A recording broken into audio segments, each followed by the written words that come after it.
So as the TICAD conference goes on, there are lots of side events taking place, and one was on food security and a kind of food and a conflict. And is there a relationship between a food insecurity and a civil strife? Those are some of the questions that came up for discussion on the sidelines of the TICAD conference. The Food and Agricultural Organization, that's FAO, has published a report that argues that without food, there can be no peace. And as Zainab Bondati reports.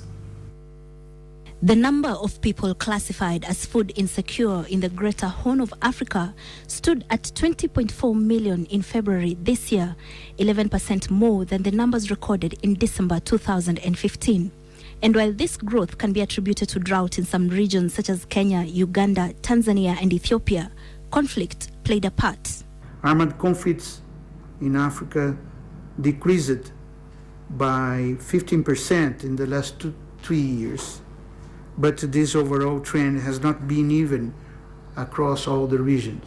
And we can see that hunger and food security problems concentrate on those countries that remain under conflict. 30 years ago, Somalia was able to grow more than twice the food it grows today.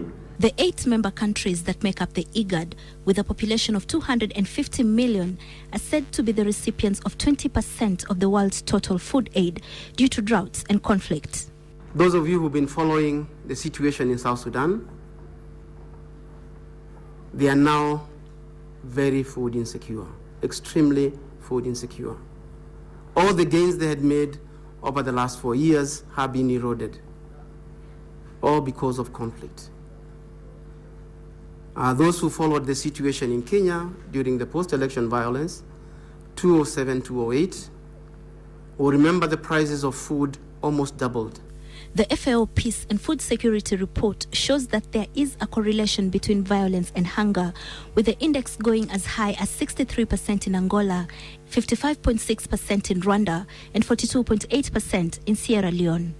The report also indicates that in the late 20th century, the impact of civil war on hunger resulted in losses in food energy, with Somalia experiencing the greatest impact with a per capita energy loss of 438,000 calories.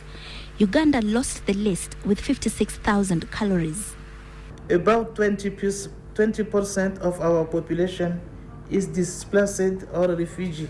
FAO argues that while conflict results in food insecurity can also result in conflict. Factors such as sudden increases in food prices have been known to cause strife in some parts of the world. And once conflict sets in, then the amount of food available drastically reduces and people's access to food is cut off. Meeting the food needs during time of conflict is essential to save lives, particularly for women, children, and other vulnerable groups. The challenge that many of these countries in conflict face is that sustaining the peace after the conflict is quite a big problem. And in fact, nearly 40% of them are known to relapse within a 10-year period. And what is even more worrying is that the youth are almost always the disruptors of peace. Even if you are able to create the conditions for sustaining peace, even if you keep things political, if you don't recognize that food security, the availability of good square meals for everybody every day, is in and of itself a driver of insecurity. If you don't recognize that, then you set yourself up for disruptions of peace. As a solution, it has been argued that implementing well-timed interventions that improve food security builds the resilience of the affected community to conflict because it helps to cope and recover. But to do this, women and youth must be included. There is, however, limited knowledge about the role of food security in preventing and/or mitigating conflict, but some literature suggests that ensuring food security is likely to weaken some of the drivers of conflict. Zainab Bondati, NTV.